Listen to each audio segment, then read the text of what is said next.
Gonna wait to see if it's streaming. Probably gonna stay only 1 hour. I solved the problem I was having yesterday, so I just wanna talk about it. Because I realized as well that for some parts yesterday I had the be right back screen and it didn't show the stuff from Graph Boost that I was talking about, or Boost Graph. So I just want to talk about that. So pretty much I still don't know exactly what happened, but I think that I made some change on the code by mistake, and uh, that's the reason why I was having all the errors that I had yesterday. I think I'm gonna put some music. So what I did is just download the library again and then started working. But then I still had to figure out some stuff on how to get the nodes and how to go over the nodes. So I'm just gonna talk about this now, and then I'm gonna spend some time studying the source code for the camera, because I wanna figure out how to the camera that they had there. I think I got from the documentation, the code, and I don't like it very much. This one. So let me put some music, then we'll talk about it.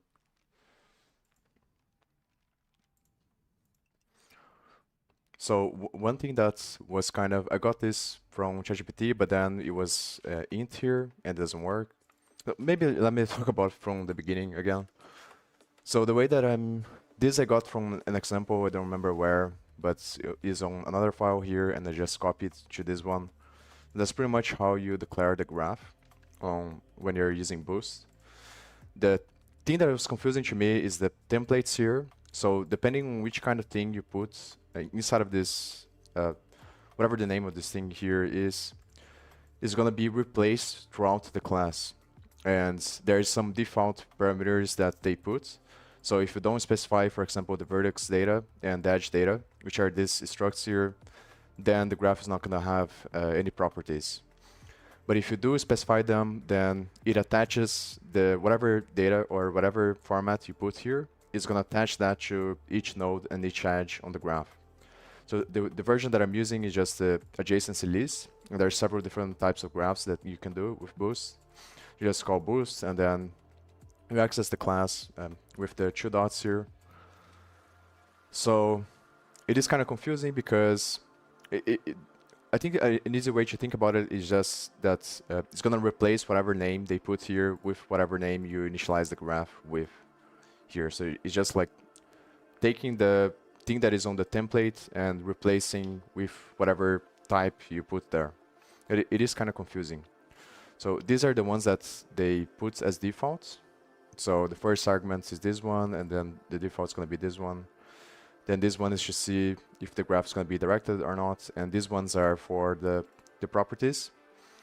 So by default is no property, but then you can pass whatever data you want. And the way that it works is that I still don't know very well if it is a list that it's going to create a list that each index of the list is going to be the ID of the nodes, and then I think that the value is going to be an edge, but I don't. It's kind of confusing to me.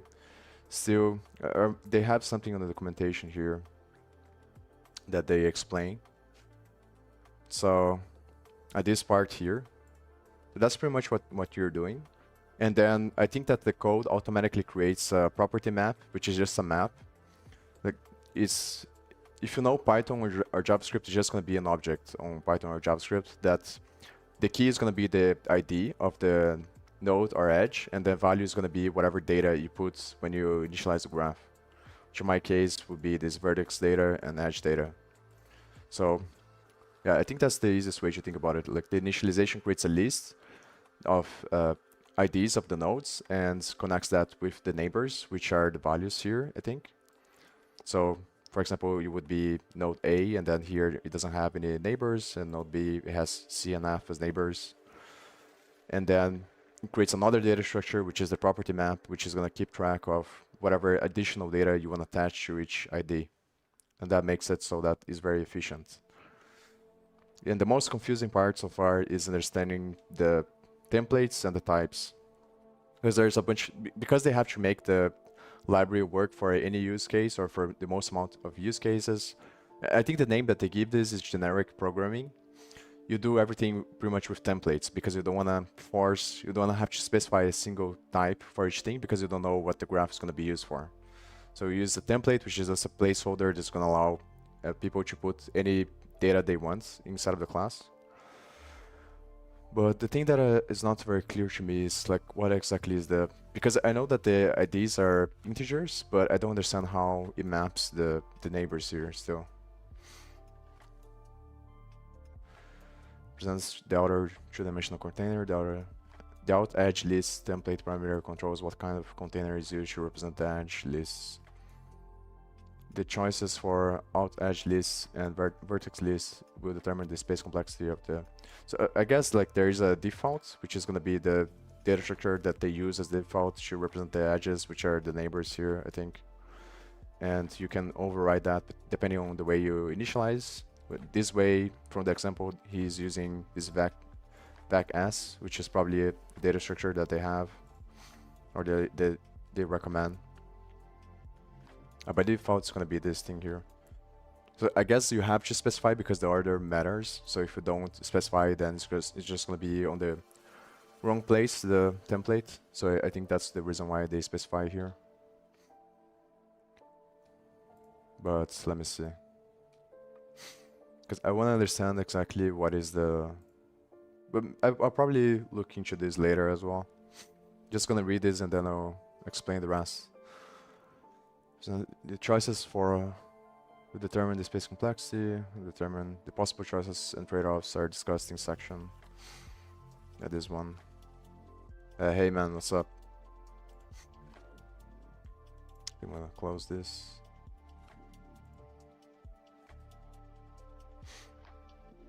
Yeah, I need to take some time to get used to the documentation. It's kind of annoying to me, to be honest. I think it's the parts that I'm struggling the most is just with types, I think. Types and the memory, like I said yesterday. It's like, and it's gonna be very annoying in the beginning until I get used to thinking that way. Because I never had to worry about this stuff with Python and JavaScript, so. And it feels like a pain in the ass because anything that you want to do, you have to figure out like the additional thing, which is the types. But I think that's just in the beginning, then once you get used to it, it gets better. Because the trade-off is that you're sacrificing time to figure this stuff out, but then you're gaining power because you have more control over how everything works. Which happens in everything. There's always a trade-off for everything. So I think I'm not gonna spend too much time. The idea is pretty clear. The only thing that I don't understand very well is like exactly how is the relationship between, because I think that what they're doing is just creating a list, a normal or an array, a normal array. Is it there an array or it could be a linked list as well to keep track of the node IDs, and then somehow they connect those node IDs. Like I don't think that the list itself is pointers to the neighbors. I think it's just a list or an array of integers that keep track of the node IDs. And then they probably have some additional code that connects the node ID with another list, which is going to be the type of the out edge list. That's what I think it makes sense to me. And then they allow you to customize by using the templates. I think that's what's going on.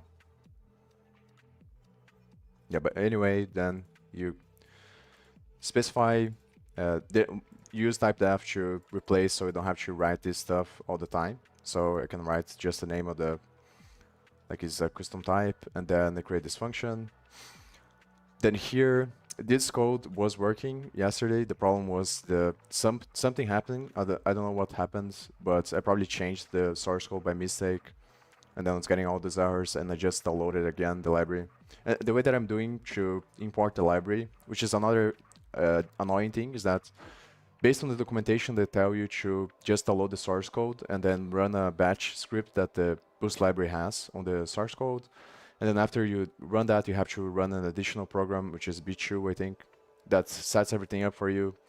And then after you do that, you're going to get some files that are dynamic linked libraries or some variation of that. And then you have to put those libraries on the path on Windows. But I really don't like that approach, and I don't understand why they do it like this, because it feels to me that is not very good, because then every time in the beginning when you're, let's say you just push this project to GitHub and then you go to another computer to run the project, you have to remember all the steps you went through to download everything and set everything up. I much rather have a way that I can just set everything once and then I just run some simple commands in the beginning and then it does everything for me. So the other way that people recommend is to, and also ChatGPT, is to use find package, and then you put the name of the boost, and I think it's the same thing. Like you have to set up some things under the hood so that the Windows system understands where to look for the boost library. And I think that CMake also has some stuff on the documentation that talks about it has some stuff specifically for the boost library, that some commands and some environment variables to put the path and everything like that. But I try to avoid that as much as possible because I want to simplify as much as possible, because like I said, I want to be able to build the project just with some simple commands every time. So the way that I made it work is just by putting the path here, because it's a header library. So once you download the code, you're gonna get a folder that has a bunch of stuff, and then one of the subfolders of that folder is gonna be the boost folder. So just grab the boost folder and put on this path here that I have for external libraries.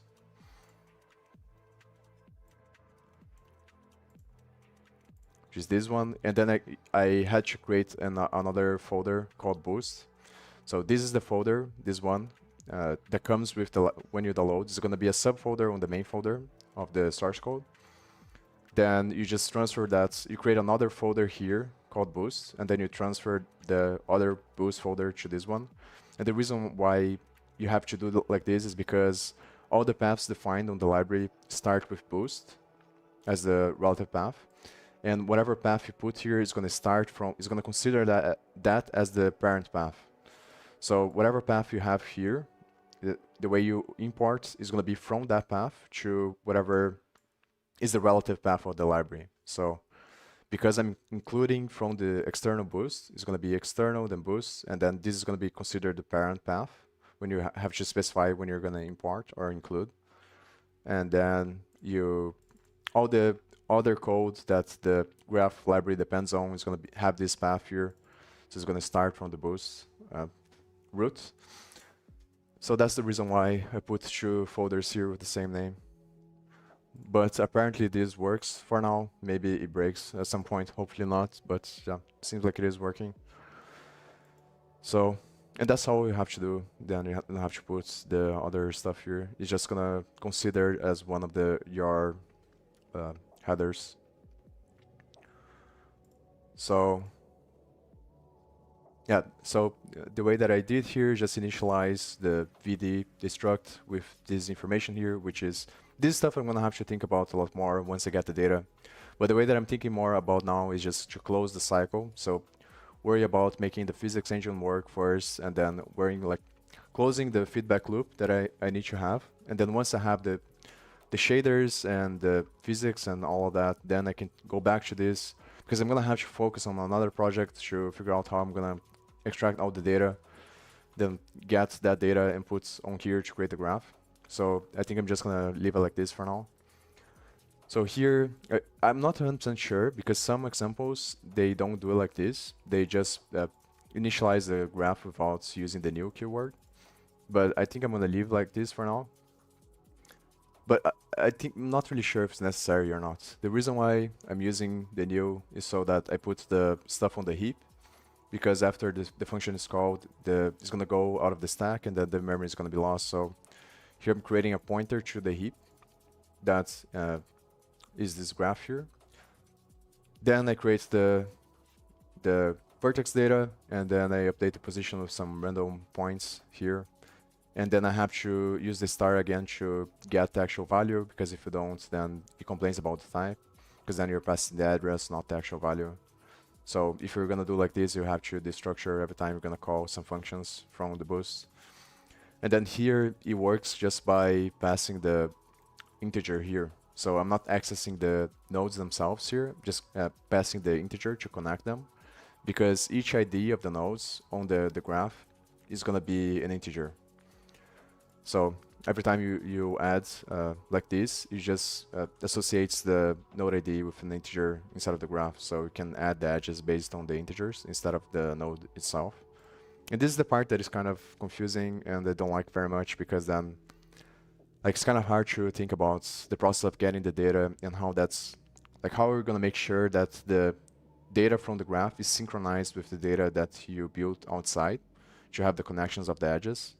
And it feels like it's probably better, more optimized, but then you have to be a lot more careful so that you're not creating the wrong connections, let's say, because you have one idea in your mind of the connections that's in the way that they are on the boost graph, but you're doing it another way on the actual data.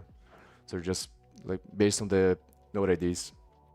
But I think that's like as long as you do it like this, it's probably fine. Like you create in the beginning, you initialize everything, and then you always access the graph through the boost graph, and you don't change it outside. Then it should be fine, I think.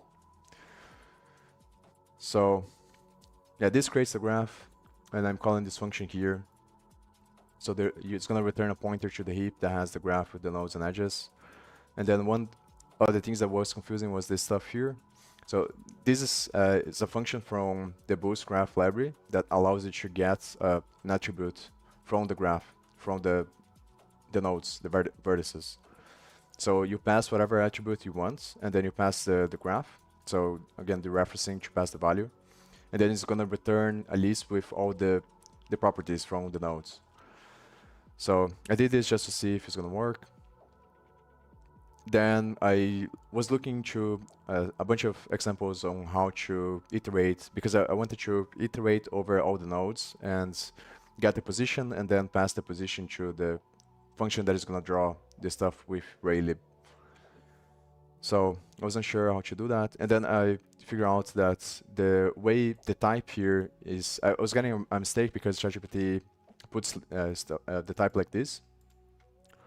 But then this type here has to be whatever the type of the attribute that you're passing here. So because the position is not an integer, it's a vector tree.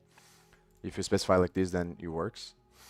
And here is going to be the type of the graph that you initialize with, which is just this type here, whatever name you put here. So it's just the type of the graph, because you're accessing this property map from Boost, which is the object that is going to map the node IDs with the struct, which is the vertex data. So you're just specifying this, and then you're specifying what's going to be the type of the... this I'm not really sure, because it should be the type of the key and then the type of the value, but I don't understand very well like under the hood because I still didn't look into the source code. But yeah, you can like, I think it just makes sense if you look at it. So you're just saying that you're gonna access the type of the graph is gonna be the key, and then whatever type you put here is the type of the attribute that you want to get here. So here you pass the address of the attribute and pass the value of the graph. And then it's going to return, the position map is going to be, I think, I'm not 100% sure what's the data. Maybe it is a struct, but a good way to think about it is just an array that's just going to contain all the positions of the vertices on the graph. And then the key is going to be obviously the ID of the vertex, and the value is going to be its position. So it's just creating a map from the position to the value. But I think it's not exactly an array, it just overrides the subscription operator. So in C++ you can do operator overloading, just pretty much just means that when you create a class, you can create functions that change the functionality of the built-in operators in C++. So for example, when you use plus, there's a default way that C++ is going to handle the plus operator, but then if you create a class, you can put the function aim operator and then whatever operator you want to overload, and then you can change the functionality that the plus is going to have whenever it's used for that class. So I think that's what they do, and they do for the subscription operator. So this is probably a struct, and then they overload the subscription so that you can access the whatever property you want. But I'm not 100% sure because I didn't look into the source code yet. But I'm pretty much sure that I've seen some overloading here. Yeah, this pretty much. So this is overloading the assignment operator. So instead of doing whatever C++ would do by default, it just runs this code with whatever you want to pass. And I think that they overload the subscription operator here. So this is pretty much what's happening here, I think. So whenever I use the subscription on this property map, it's just gonna run the function that's this function here.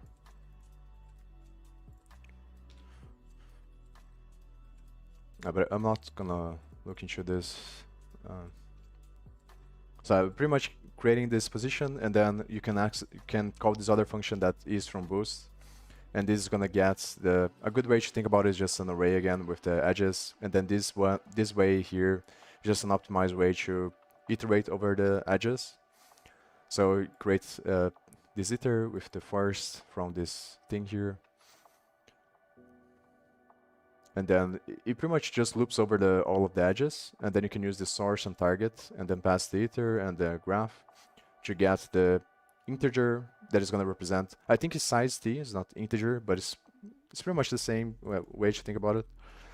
The source node and target node is just going to be integers that represents the source target and the source node and the target node for that edge. And then here I'm getting based on the position map that I created here, I just get the position. And then I just pass to the Raylib functions, and then it creates the balls that represent each node, and then the line is done with the source and target position. So that pretty much creates the beginning graph there. And the other ways that I was thinking I tried to do was this one, just a normal for loop, and then you access based on the index. It also works. You can also pass the thing here, but then obviously this way is not very good because then I'm getting the map each time is much better.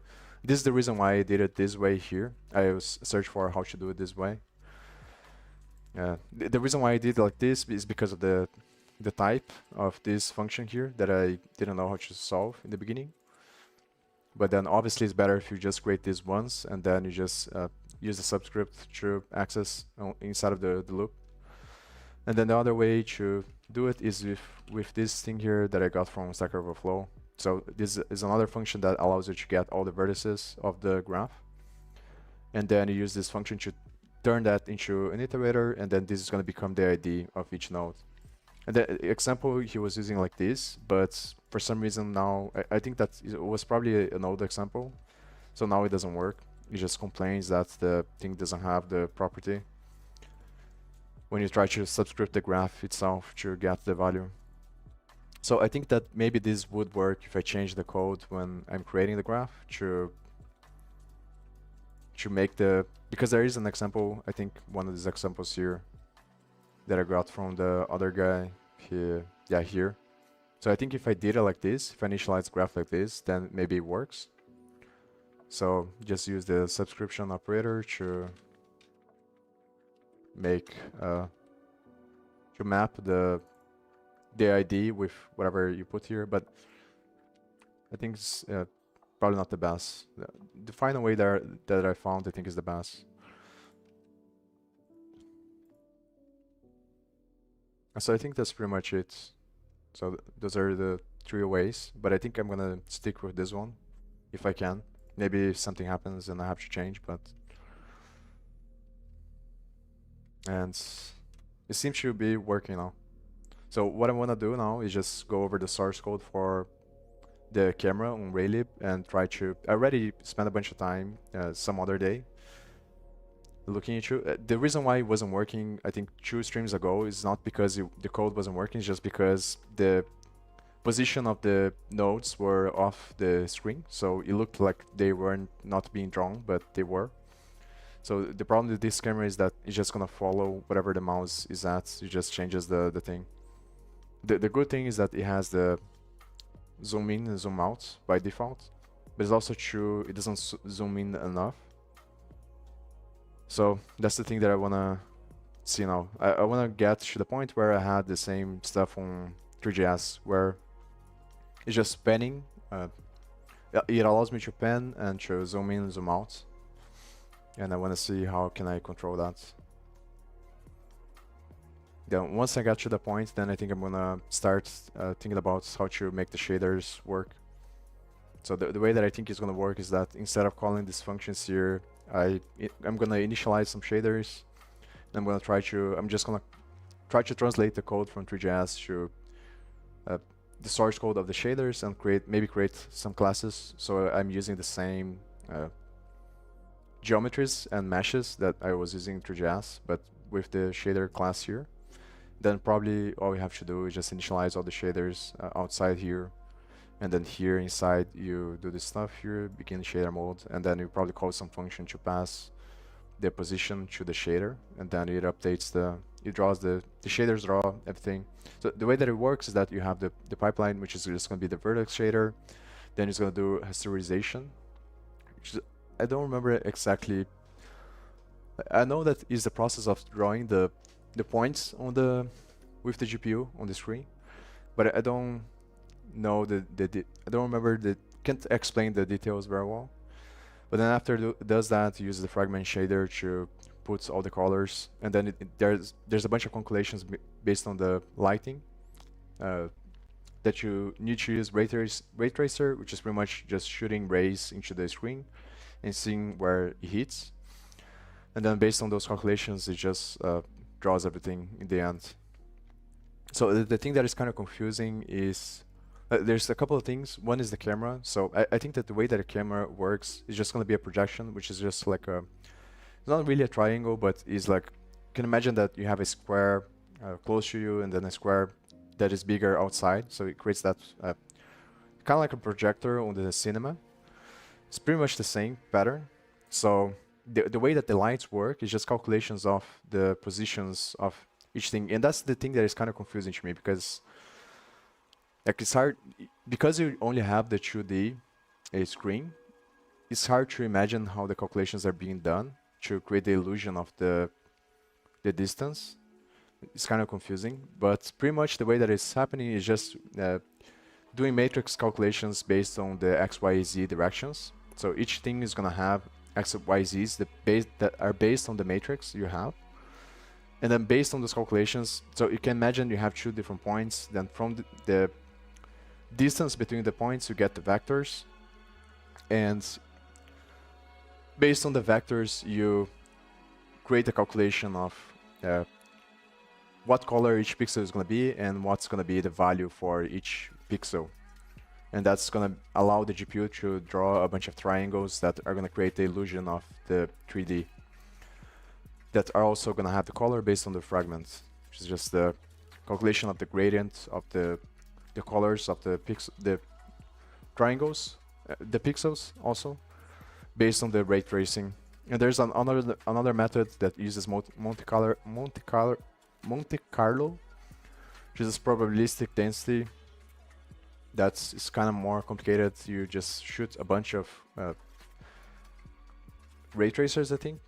You pretty much get a sample of, and it's non-deterministic of how much color each one should have, or something like that. Don't remember really well.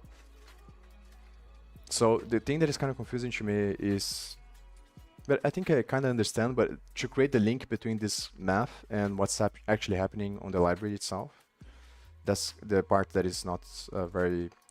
So the way that I imagine is that whatever shows up in the screen is going to be a result of multiplication of a bunch of matrices. And then each matrix is going to contain a bunch of numbers that are going to be the information of whatever you're drawing, whatever shape you're drawing in the screen. So whenever so moving the camera around, it just means that you're taking the original matrix that represents whatever is showing on the pixels right now, and you're multiplying with other matrices that are going to update the position of each thing on the camera based on the calculation. So you're just condensing a bunch of linear equations into a matrix to optimize how fast the calculations are done, as far as I understand. So on Raylib itself, you create the camera, which is going to be the struct, which is going to contain the information for the things, which is just the position, target, up. Field of view is how narrow I think the view is from the projection. And this is the type, and here are the initial positions of the camera. And then you pass the address of this to this function here, and then you can use a bunch of different types. This is going to be an enum that contains what kind of camera you are using. So this is the thing that I think I have to change there if I want to change the behavior of the camera, but I'm not 100% sure like what is the best way to do that. So depending on which thing you put there is going to allow you to have different transformations when you interact with the visualization. Just an enum that contains the thing. So I think the one that I have to use is this camera custom here, but then I'm not 100% sure how should I specify to Raylib that I want to be able to pan and zoom the camera. So I think I'm just going to spend some time. I don't have the time. Yeah, I'm going to do half an hour. I'm just going to go over the source code and try to understand. But one thing that I can do is just change the...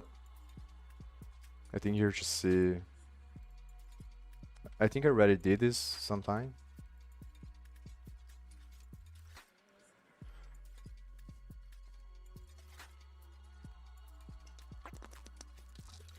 So the thing that I'm struggling the most now to clarify is this connection between the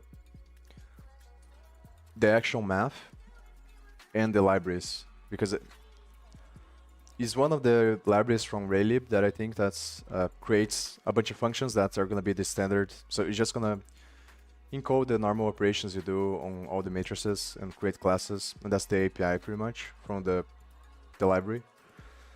And that allows you to not have to think about constantly what you have to do. Also, I downloaded, there's a bunch of useful code from this Scratch Pixel here that I downloaded.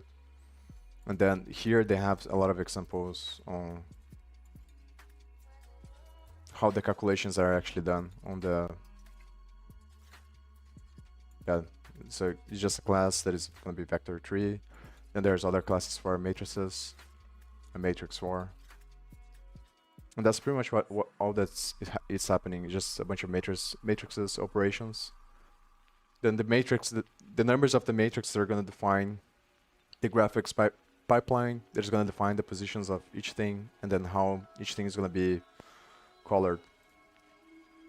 It's actually not that hard. It's just kind of, I need to clarify more like on the thing itself, what is the connection between Raylib, OpenGL, and the calculations, especially the shaders, because it's kind of confusing, like how, and this is the thing, is because I think that the camera like predefines the calculations of the matrices that Raylib uses.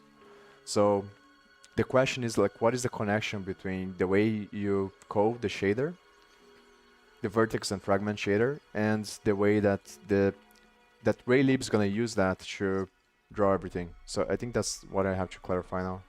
It's both the shader code and how that's going to relate to the scene and the camera.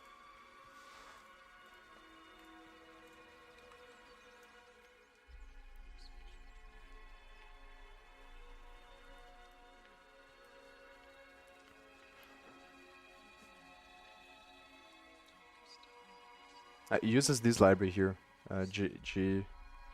So now it's just looping over. This GLFW, I think, is the library that does all the math. And so this is another type.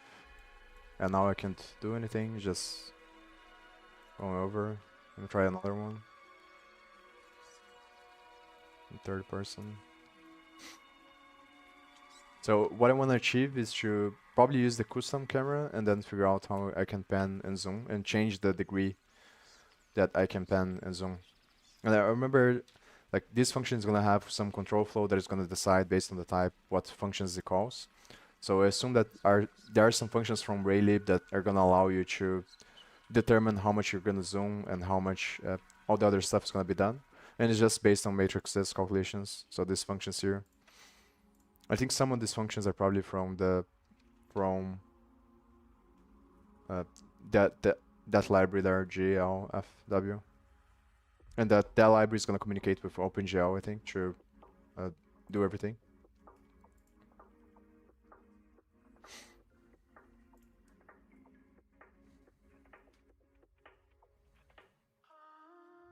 So the question is, whenever there is a camera, the custom camera,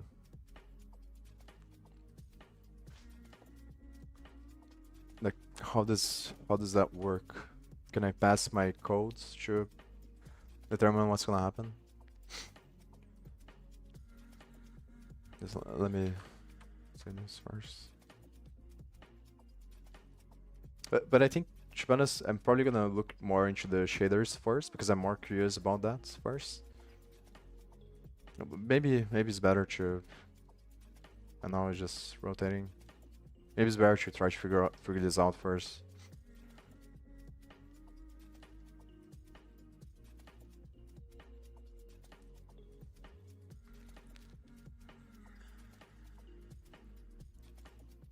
Maybe the figuring out the camera is better first.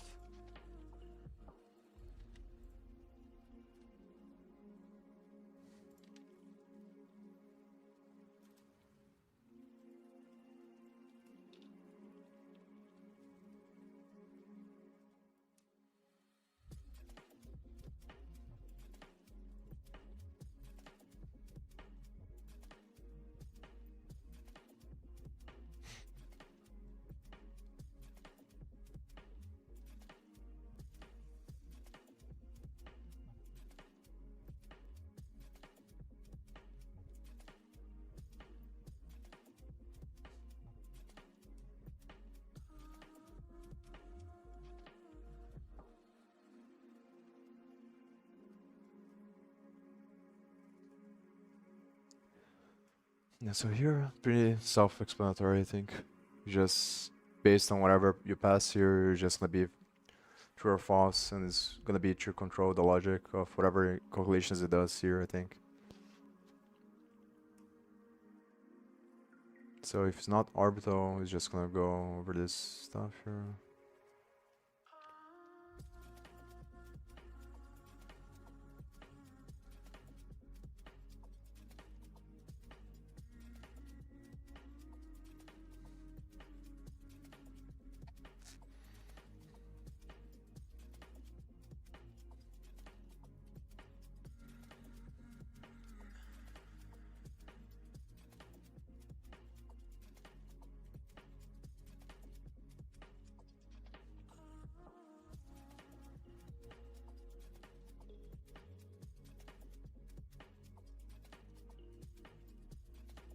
So the mouse has to be based on this stuff here. So I think that these are the functions. Yeah, that's what makes sense to me. So if you have camera free, it's just gonna call these functions based on.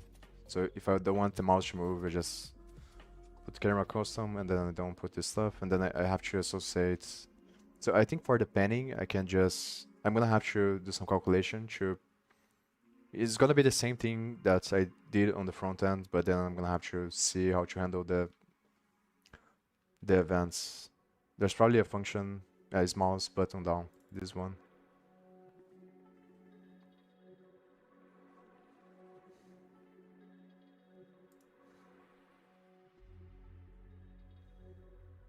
Also, this is the middle. So I think but I don't understand. But the way that I think about how this works is just checking to see if the mode is camera free and if the middle button of the mouse is down, obviously like the name says, and if it is, then it's just gonna shift the view based on whatever the position of the mouse is. So, but I don't understand because by default it seems like it is changing the position of the mouse if I don't do anything. But what I'm gonna have to figure out is pretty much the same calculation where you put. I'm not really sure if that's how it works here. Like you put a flag variable to see whether or not the mouse was clicked. And if it was, then on the mouse move event, you just calculate the delta of the position of the cursor. Then based on that, you call these functions here to do the matrix operations on the camera and change the visualization. I think that's how you have to do it. And then you can change based on this variable here. So I can create another enum if I want. and to accelerate or to zoom in and zoom out or pan more.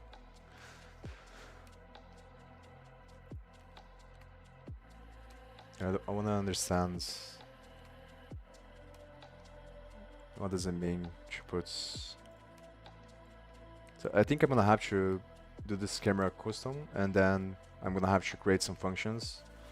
So I'm just gonna, what I'm thinking about doing is just getting these functions here from this one, then creating my own function and just setting up the events.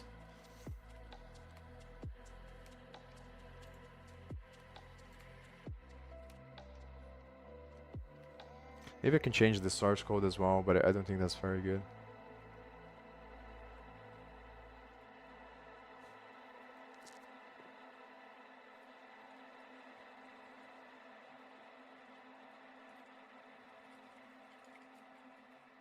So camera custom, I think is just like it doesn't do anything special. It's just to see if it's not the other types.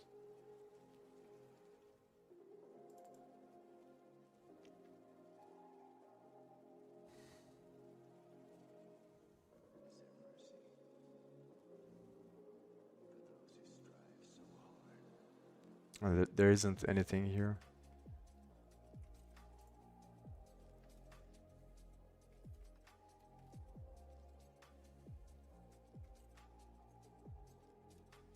So the main thing that I have to figure out is it has to be this thing here because it's the only place where I have the mouse.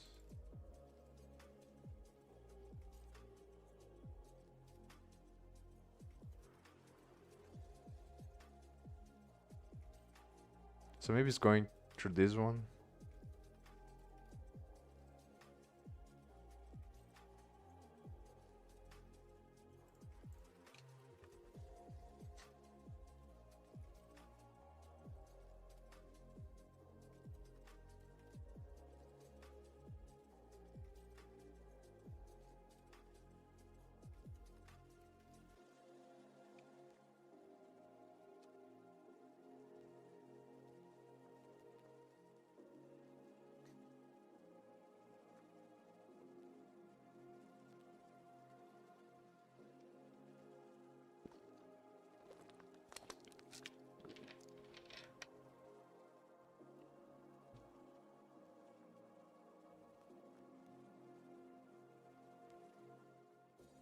And the custom also, I don't think it has zoom. No. I can't zoom, so the custom just removes the, or it just doesn't add anything. But the thing is that it's still,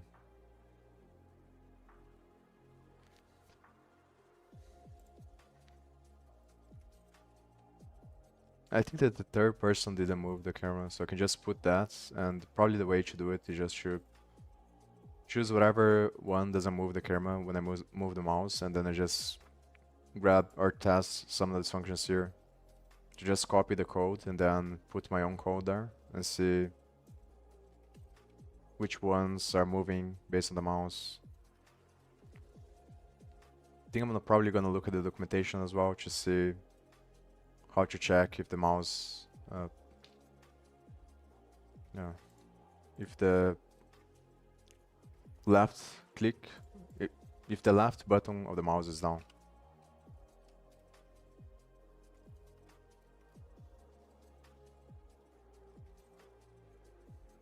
And still.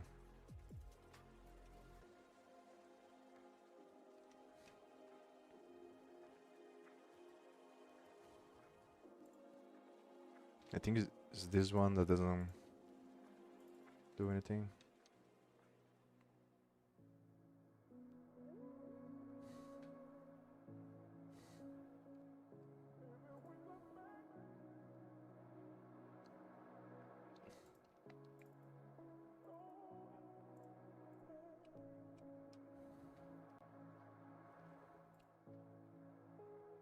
It has to be these functions here. Is the either this or this one.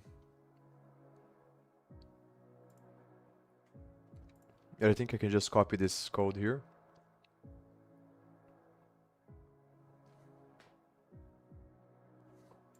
I probably copy the codes and then figure out based on the, just go in the documentation, figure out which function checks to see if the left button on the mouse was clicked, and then just put that condition and then just copy this stuff here.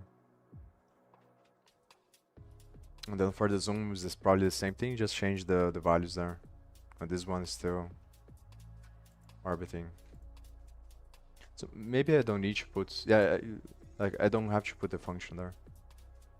Just copy the whatever I have here. And that's what I'm gonna do probably.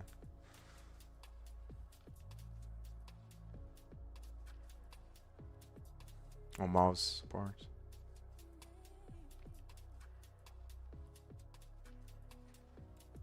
So I'm gonna copy this code here and put there and just comment the other function.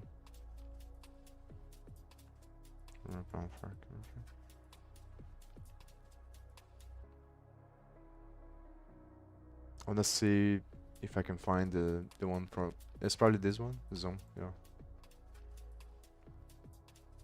So just copy the two different ones here.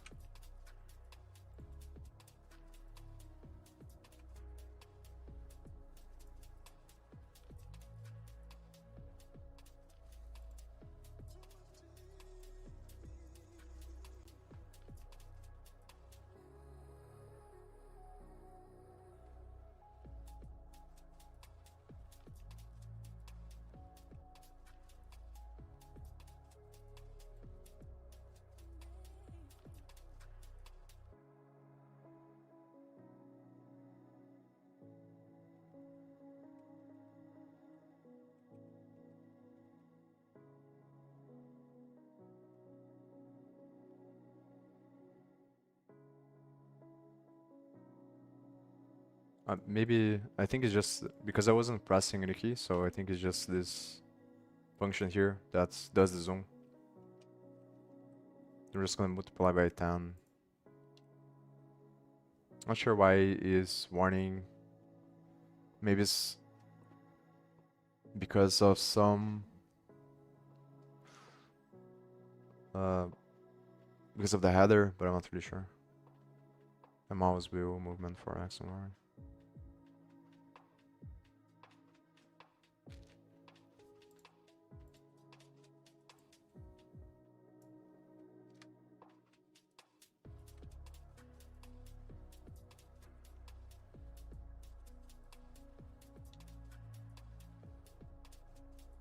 So I guess I just, if I look into the enum, there's probably the one that is for the left one. This one.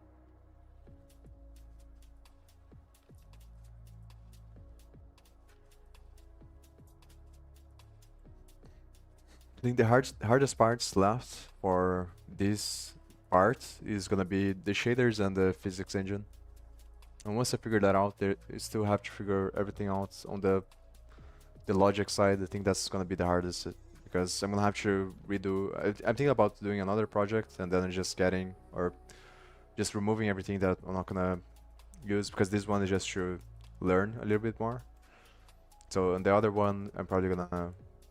I think I'm gonna continue on this one until I have the whole cycle done. But probably what's best to do is just separate everything. I'm not really sure if I'm gonna do it. I think I'm gonna do it with functions. Then separate each thing to its own function and then just call the functions on the main loop. But the thing that is gonna be kind of hard to figure out is business logic. So because the idea that I have is obviously there's gonna be a lot more stuff, and then I can create different scenes as well. So pretty much the same thing that I'm doing on SoftViz on the front end on the browser. So I just create a GUI element that's gonna allow me to change the parameters of the physics engine, and then I have to create other GUI elements that are gonna allow me to change the graph visualization, and also see how to attach functionality to the keyboard so I can navigate and do other stuff. But there's a lot of things to figure out before.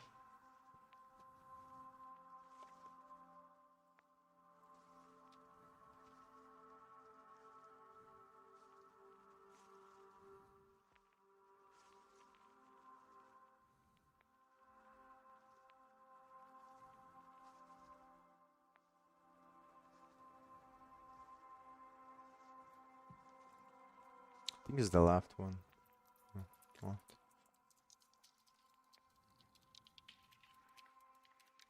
So now I have to understand why it doesn't have these things.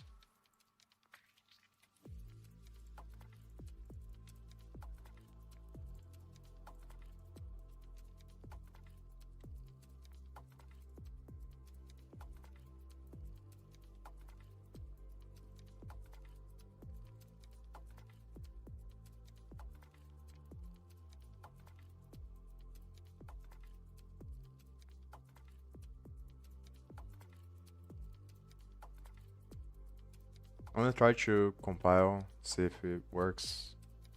Because it might be just a problem with the ID it's not finding. Because I am putting this stuff here. Maybe I have to specify which one it is, though. Like where the other stuff comes from.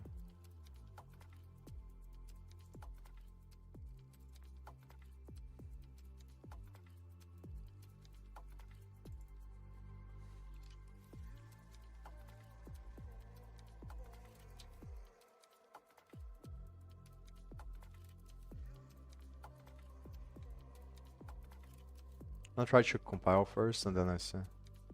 This one is also not working, but it's obviously here.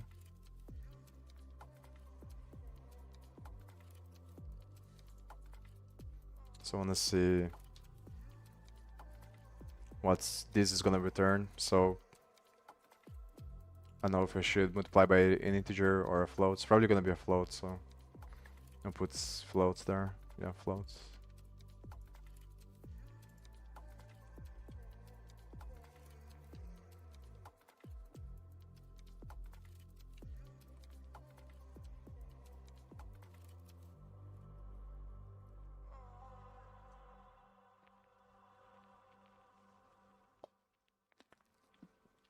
So what I'm gonna try to do is just put the...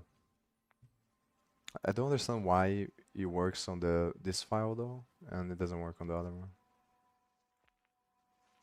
So, because if I'm, in my mind, if I'm including Raylib, should be including everything else by default.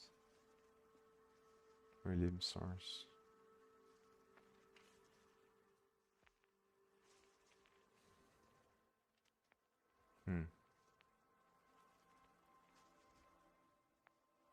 Because the thing is, I'm using the add subdirectory on CMake. I'm not adding the header files directly, so maybe something's happening under the hood. But I should have the files though.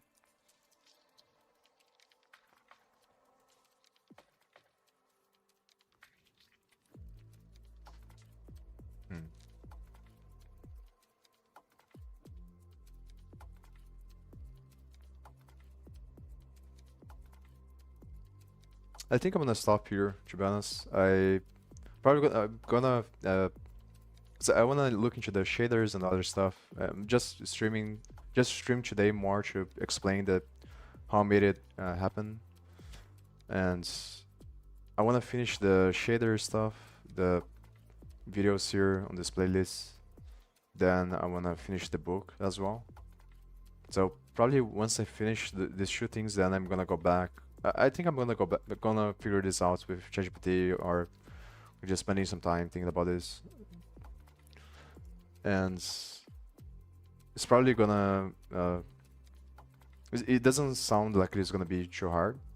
So I think that once I figure out how to include these functions here, then it's pretty much gonna work, I think, for the panning and the zoom. And everything else is just going to be looking into the Raylib documentation to see what kind of functions do I have to use to move the visualization. So from that point, I think that the hardest part is the shader, to understand how the shader is how to structure the shader. So I have something that is the same thing that I was doing with 3JS. And then after that, it's going to be, I'm going to have to study the other project that I have to figure out how to implement Barnsat or Octree to do the simulation, the physics simulation. Then once I do all of that, then I'm gonna go back to Ray GUI to build the component that is gonna allow me to customize the physics. And then from that point, just do other GUI stuff to change visualizations and stuff like that. But I'm gonna study this, watch the videos and study this stuff off stream. And I'm probably gonna study the documentation a little bit as well to understand the functions. And once I understand all that, then I'm probably gonna stream again. So maybe a couple of days from now or something like that. So depends on how much it's gonna take me to finish all this stuff. So